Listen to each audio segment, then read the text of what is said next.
Morning, welcome back to the vlog. So I'm actually starting today's vlog riding home. I've already been out for an hour and a half. I was down at a local climb called Hexton Hill doing some 5-minute hill repeats, and it just wasn't appropriate to pull the camera. 5-minute intervals are hard, but it's not a bad day at all here in Bedfordshire. We've got overcast, there's a lot of clouds about, but all those clouds have kept the heat in and it's about 13 degrees Celsius. A lot of you Australians and Americans might think that's freezing cold, but it's actually pretty warm. 13 degrees is actually a really nice temperature to ride in. You don't feel cold, but also like when you're doing intervals, you don't really get that hot. It's a perfect riding temperature. If you missed yesterday's vlog, then I am down south here for the weekend because this is where Georgia's from and she's home from university for the weekend. And I always like coming riding down south because it's always, no matter what time of the year it is, it's always warmer down here. So I'm down here for the weekend just embracing this southern heat. So we decided for the bulk of today's video we're going to do a bit of a Q&A. I've got the questions here on my phone. There's some for me, there's some for Georgia, and there's some for both of us. So the first question is, what was your first ever FTP? And I first did an FTP test after I'd been riding for about 2 years. If I would give some advice, I would say if you just started cycling, don't worry about your FTP. Just go out and train, start racing, just enjoy racing the bike. And don't really worry about the power. I think I had raced 2 full seasons before I did my first test, and in terms of numbers, it was around 300 watts. Mine was 500. George's was 500, but like 300 watts isn't really. It's a fairly good number. So I was still a fairly good cyclist, a pretty good cyclist, a racing cyclist, and I hadn't been doing regular FTP tests. I just don't think it's the be all and end all. Next question. This one's for you, Jay. Okay. What is the name of Georgia's Weimaraner and how old is it? I have one as well. So a Weimaraner is her dog. If you don't know what a Weimaraner is. My Weimaraner is called Elphick, and I don't even know how old he is. He's like 6? No, he's a lot older than that. Is he? I thought he was... We've been here for 11 years in this house, and so he's about 10, I think. 10. He's 10. Another one for Georgia. Do you have any siblings? Yes, I have one brother. He's called Ethan. He is... Oh god, I'm not good with ages. I don't even know how old he is. 16? 15? No, I think he's 16. 16. Yeah, he's alright. He's not very good on a bike though. How did you and Georgia meet? Because she lives so far away. So this is actually a cycling related question, and it's not a cycling related question because we met through cycling. I just said there, Ethan's not a very good cyclist. That was a kind of a joke. He races as well, as do I race. Before I was a road cyclist, I was a BMX racer, and so was he. So at national events when I was there, he was there, and Georgia went along to watch the racing, and yeah, that's how we met. Alright, this one's from me. What is the furthest you've cycled in one ride?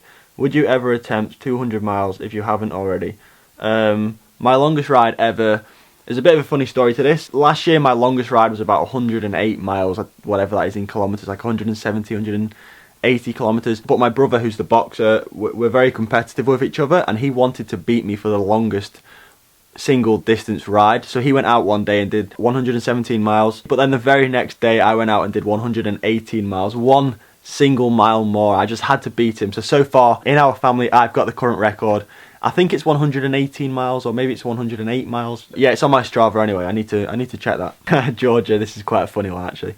How often do people spell your name wrong? So I think first of all you should tell people how you should spell Georgia.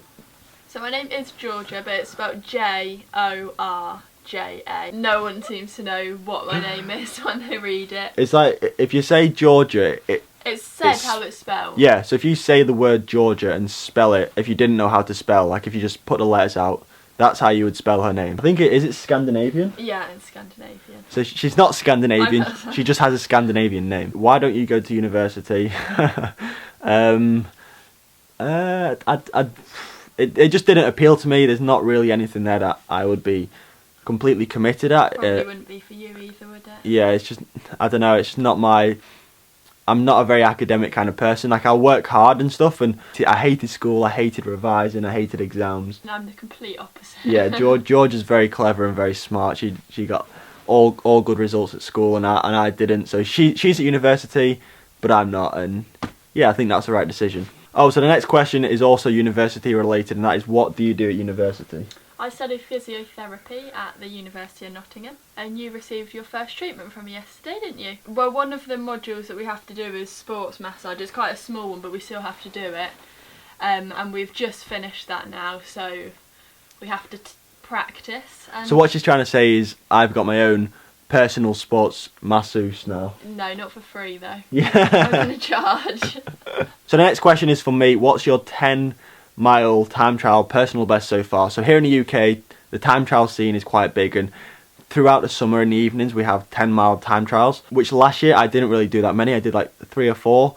Hopefully this year I'm going to do a lot more than that, but in terms of my personal best so far, I think it's about 21 minutes and 20 seconds, and that is on a time trial bike. This year my target is to go into the 20 minutes. Question, this is for both of us.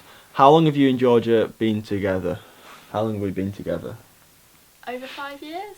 Yeah, about 5 years. Yeah. About 5 years. Cam, do you ever do any cross training? I remember you mentioning that you did running in one of your videos, but how often? I am by far the best runner in this relationship. Yeah, you do a bit of running, don't you? No, I do a lot of running. In the gym? Yeah. You never run outside though? No. Just in the gym. So yeah, me cross training, I enjoy running, but literally only for 3 weeks of the year. So the 3 weeks that I have off as a rest from cycling at the end of the season, so around September time, I always like to do a lot of running. So when we went to Thailand, I ran I think every day. Yeah. It's just something to do, it's something a little bit different. But in terms of in the season, I don't do any other training other than actually cycling training, and every now and again I'll do some training in the gym. Do you have any plans to make any collaborations with any other cycling channels, for example Francis Cade? Stay tuned. Question for Georgia. Did you pick Cam just because he looks good in lycra? Oh my god, no. Absolutely not. How do you fuel before an early morning ride? So I will always have my breakfast before I go out. I seem to be able to keep down food pretty well, so I can have my normal breakfast, which is porridge or oatmeal and toast and like a cup of coffee and a glass of water. I will have that every single day before, whether that's a rest day or whether that's a training day, and I will always leave between about 30 minutes to 1 hour after I have my breakfast. So if I'm going out at, for example, 8 o'clock, I'll wake up at 7, have my breakfast about 10 past 7, then by the time I get to 8 o'clock, I feel that food's digested enough to go out training. So if you're worrying how to fuel before an early morning ride, get up earlier and eat your breakfast. Cam, have you ever cycled to Georgia's house? So I mentioned in the vlog a couple of days ago that she lives 180 miles away.